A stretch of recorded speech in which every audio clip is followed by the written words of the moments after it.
Olá, sou o Vasconcelos do portal GoCursos e eu vou apresentar aqui para vocês o PDV, que é um sistema que eu já havia desenvolvido aqui em PHP 8 e os alunos me mandaram algumas implementações, achei interessante estar colocando, tá? As principais aí vão ser justamente estar inserindo aqui a automatização para utilizar somente o teclado, sem utilização do mouse na tela do PDV, fazer cálculo de lucro do produto, colocar estoque mínimo também por produtos, trabalhar com sangrias aqui dentro do PDV, utilizar aí relatórios também, criação de relatórios de quebra de caixa, relação de relatório de lucro, relatórios aqui também de sangrias e alguns outros conceitos aqui que eu vou mostrar para vocês. Então vamos lá. Aqui primeiramente eu vou entrar no painel do administrador, vou logar aqui com ele. E ao entrar no painel de administrador, eu já logo dei uma opção também para ele entrar na tesouraria, tá? É o que não acontecia aqui, porque talvez o administrador quer fazer baixa em alguma conta, então ele tem que ter acesso ali também a tudo no sistema. Aqui dentro eu fiz aqui a opção de cadastros, nós já tínhamos ela, mas eu fiz esse menu para poder ajustar essas opções aqui, fica um pouquinho melhor. Aqui em produtos eu coloquei o seguinte, na hora de efetuar uma compra, então eu vou pegar um produto, por exemplo, que está com estoque zerado, que é essa Coca-Cola. Eu vou clicar aqui na opção para poder comprar o produto. Para comprar ele, eu fiz um cálculo com porcentagem de lucro, então vamos supor que eu vá fazer a compra dele a R$4, só que eu quero ganhar aqui 100% de lucro, então ele já me fala que eu tenho que vender ele a R$8, tá? Então eu poderia colocar aqui, ó, 70% de lucro, então ele já faz esse cálculo automático. Eu vou comprar aqui logo S50, ele vai gerar lá na conta apagar essa informação para mim, só para aumentar um pouquinho, esse estoque dele. Aqui eu fiz também a definição do estoque por produto, então, por exemplo, se esse produto vende muito ou vende pouco, então você vai poder definir qual o nível mínimo de estoque para ele. Ele está aqui, por exemplo, com o nível mínimo de estoque como 10. Se ele tiver aqui abaixo de 10, vou olhar em estoque baixo, ó, ele está aqui, tá vendo? Por quê? Porque o nível mínimo é 10 e tem 9. Esse aqui, o nível mínimo é 6 e ele tem 5. Então, se eu fizer uma compra lá, por exemplo, e ele passar de 5, ele já sai do alerta no estoque, ok? Então, foi uma nova opção que eu acabei colocando aí, e é interessante também para esses produtos. Aqui, além da opção que nós já tínhamos para gerar as etiquetas, teve um aluno também que me pediu para gerar etiquetas que continham o nome do produto, conforme você pode ver aqui, ó, e o valor, tá? Isso aí, então, não sei na real necessidade dentro do projeto, mas se pediu é porque o cliente na qual ele implementou aí tem essa necessidade. Então, às vezes, ele quer colocar já para mostrar no produto, não só o código, mas o nome e o valor dele. Então, é interessante, dá para poder aplicar e eu fiz também essa aplicação. Aqui em relatórios, eu criei mais alguns relatórios e fiz melhorias também nos relatórios que já tinham, tá? Então, por exemplo, nós temos aqui o relatório de produtos vendidos, eu posso ver todos os produtos que eu vendi dentro de uma determinada data em que eu passar. Ele vai demorar um pouquinho aqui para gerar, enquanto ele gera esse, eu vou executando os outros, Relatório de quebra de caixa, então eu quero ver quais foram as quebras de caixa que aconteceram nas datas de ontem e de hoje.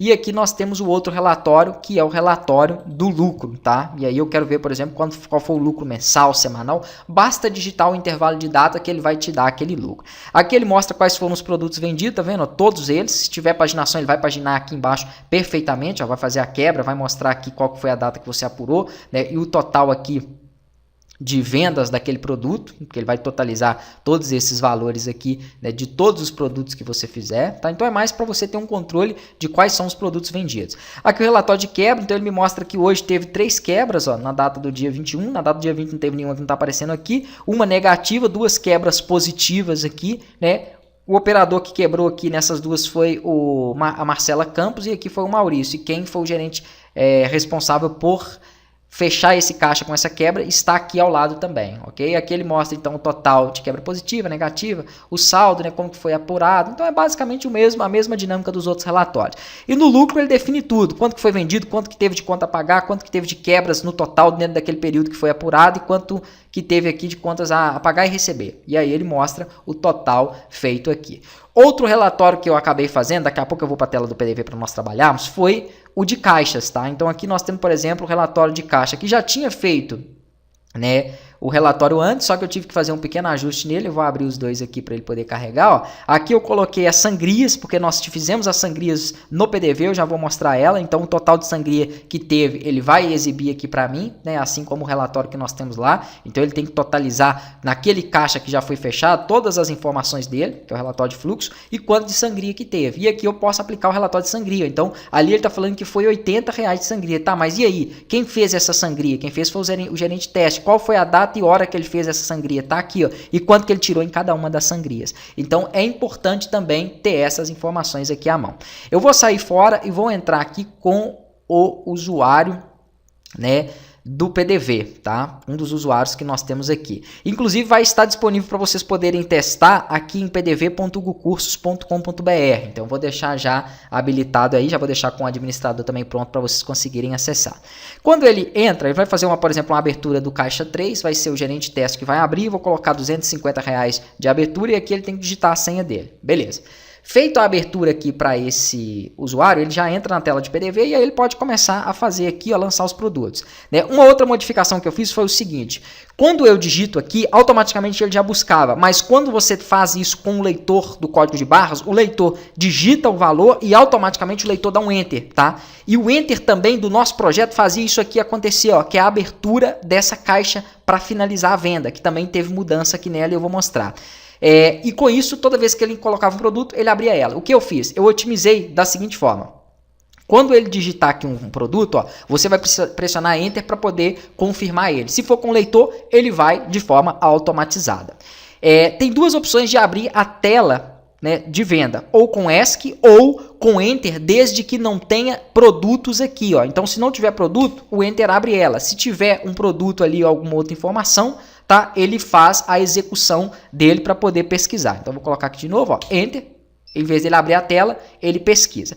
Beleza, basicamente aqui foi isso. Na hora de fechar ele, na hora que eu dou o Enter, ele me dá a opção aqui, por exemplo, ó, dinheiro, cartão de crédito, cartão de débito. Se você tiver outros pagamentos, isso aqui vai ser automatizado, tá? Ele busca da tabela onde você cadastrou os tipos de pagamento. Então, se você colocar aqui cheque, Pix ou qualquer outra coisa, ele vai aparecer aqui no canto com os botões na sequência, 4, 5, 6, na sequência que você tiver colocado. Então, vou pressionar o 2 lá, cartão de crédito, cartão de débito, dinheiro, e assim você vai poder trocando de um para o outro. Se eu pressiono o Enter aqui de novo, eu coloquei para totalizar ali também, ele já abre para mim o comprovante, né? Aqui, na verdade, é porque ele tem que permitir, a primeira vez que eu fizer, ele solicita isso, depois já não tem essa necessidade, ó, abre o comprovante já para mim em uma outra aba, tá? Se fosse na mesma aba, não tinha essa necessidade. Na hora que eu fecho, ele já limpa toda a tela para que eu possa criar uma outra venda. Vou fazer uma outra venda aqui, ó, prontinho.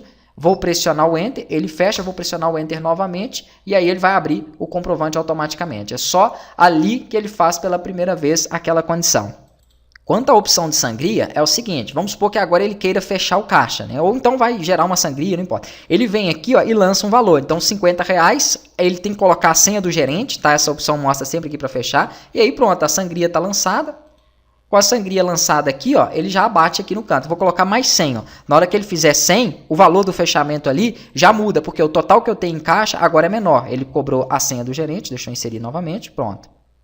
Ok, ó, 140, tá vendo? É o que tem que ter no caixa. Ah, não, mas vamos supor que eu fui fechar e tinha no caixa R$135. Na hora que eu fizer o fechamento com esse valor de 135, ele vai gerar uma quebra. E aí eu posso voltar lá nas opções onde eu tenho o administrador e identificar isso aí com todas as informações ali, né, possíveis. Então, quando eu vier aqui, por exemplo, em relatórios de quebras, aqui tem que aparecer uma outra quebra para mim. E aqui também eu tenho opção, dentro da opção dos caixas, né, de verificar qual foi as informações desse caixa fechado e quais foram as informações de quebra dele, tá? Então aqui entrou a nova quebra de 5,70, ó, que nós acabamos de fazer ali, e aí ele vai totalizando tudo aqui. E aqui também vão ser apresentadas essa outra quebra de 5,70, né, que aqui é o relatório do fluxo de caixa com as duas vendas que eu acabei de efetuar e o relatório de sangria, que foram duas, né, foi uma de 50 e outra de 100. É basicamente isso. Com isso você já consegue aí, né, ter em mãos todas as principais funcionalidades dentro do PDV e acredito que ele fica bem mais completo. Se você tiver mais ideia e sugestão, pode mandar para mim. Eu vou anotando aqui, assim que eu tiver um conteúdo suficiente, eu crio mais módulos.